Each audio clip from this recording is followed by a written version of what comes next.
I think your generation, in fact, has both the fortune and the misfortune of having even more choices than my generation had. In my time, only 5% of us made it to university. Today, if you add up the 4 universities, I think there's about 25% of the cohort that enters universities. If you include those who go to the poly first and then subsequently come into the autonomous universities as well as the external degrees, in fact, we are fast moving to a Singapore in which a very large proportion, if not maybe even 40%, will have a degree. What does this mean? It means, on one hand, that Singapore has now provided even more opportunities than there were 30 years ago. But it also means you have more competition. And merely being a graduate is not, you're not all that rare as it was in the past. Third thing is that because of globalization, competition today is global. So it's not a question of competing with just the foreign students in NUS that you confront, but even in your workplace or even as a country, we are always competing with lean and hungry and smart people all over the world. The advent of globalization has made that competition even more acute.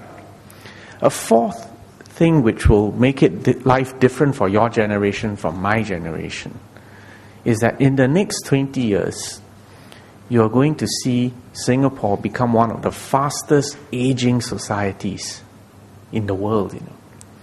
Today, the most advanced aging society is Japan. And you look at the growth, you look at the outlook in Japan. It's a very far cry from the Japan of 1980. When I was entering university, Japan was practically number one. And everything, they were getting to world supremacy practically. But yet, 30 years later, how the world has changed. Today, you have India and China to compete with. And it's not only those two countries. You've got Brazil. You've got South Africa to compete with. Right? So you are going to live in a far more globalized, competitive world than before. And yet, you are also going to live in one of the fastest, rapidly aging society in the next 20 years. In the next 20 years, when you will become the key taxpayers in Singapore. So decisions we make now on the social safety net, on welfare, on healthcare, on housing, on education. On all these fronts, we are doing far more today than we did in the past. And based on current trajectories, it looks like we will do even more so in the future. Well, guess who's going to be carrying that burden? Your generation. Another dimension is what you've alluded to, that today with internet, everybody can express an opinion. And it's not just expressing opinion. People have always had opinions.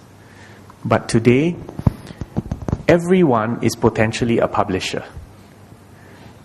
It was only in AD 1000 that the Chinese invented the printing press. Many people say the Gutenberg press in the 14th or 15th century, but actually AD 1000, the Chinese had movable type. So actually it was the Chinese who invented the printing press.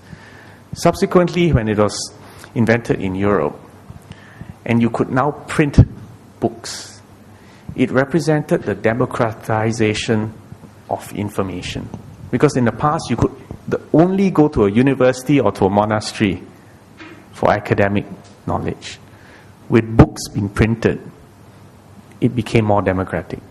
In a sense, the internet era that we live in now, the cost of replicating information, the cost of sending messages is basically zero. So we are living in another revolution of ideas and information and the multitude of choices that it makes. And then there's one more twist to this. Many people say, oh, with globalization, internet, we should be one global village. We're all alike. We all share the same taste, the same music, the same movies. But guess what? If you look in this room, many of you are wearing blue jeans. But I will take a bet that no two of you are wearing identical blue jeans. You realize that? You just look around. Is anyone wearing exactly the same blue jeans as you are? It's not. So in fact, the paradox of this new interconnected, globalized world is that far from everyone converging onto the same, in fact, we are also potentially diverging. And one danger with the internet is that we are creating echo chambers of like-minded people. That means, in the past, if you were mad and everyone else didn't share your ideas wouldn't go very far. Today, no matter how crazy you are, you can find someone equally crazy out there. And the two of you or the three of you can then echo each other and reaffirm your either radical views or crazy ideas, depending on your perspective. So, in fact, what I'm saying is that you can end up with a more divided world. And the point that I believe you are making is that, in fact, decision-making in such a world is going to be more difficult. So whether you're a leader in a union or a leader in politics, it's going to be a far more complicated world. Do I have an easy solution for it? I don't. But what I do believe is that it's still, human beings still crave for ideas, still crave for leaders, and still need to belong, to identify, and to have pride in your network or in your group.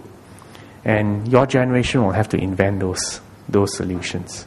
So I'm sorry I don't have an easy answer to your very important and fundamental question.